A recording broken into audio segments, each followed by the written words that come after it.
দর্শক, এই মুহূর্তে কুমিল্লার বন্যা পরিস্থিতি জানবো প্রতিনিধি আবু মুসার কাছ থেকে।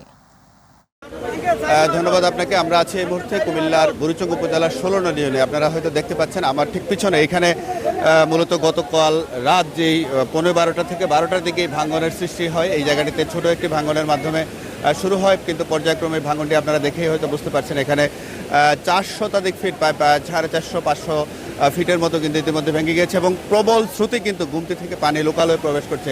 আপনাদেরকে একটু জানিয়ে রাখি, এই গুমতির পানি কিন্তু ইতিমধ্যে কুমিল্লার বুড়িচং উপজেলার 5টি ইউনিয়ন ছাড়াও কিন্তু পার্শ্ববর্তী ব্রাহ্মণপাড়া উপজেলা প্লাবিত হয়ে গেছে ইতিমধ্যে। গতকাল রাত থেকে যেহেতু পানি এখান থেকে বের হচ্ছে, সে কারণে এখানকার দুটি উপজেলার কয়েক লাখ মানুষ কিন্তু পানিবন্দী অবস্থায় রয়েছেন। এখানে কিন্তু মানুষ খুব কষ্টে রয়েছেন। এখানে উদ্ধার কার্য কিন্তু সেইভাবে এখনও পরিচালিত হয়নি। বিচ্ছিন্নভাবে স্বেচ্ছাসেবী সংগঠন কিংবা প্রশাসনের পক্ষ থেকে কিছু জায়গায় উদ্ধারের চেষ্টা করা হচ্ছে।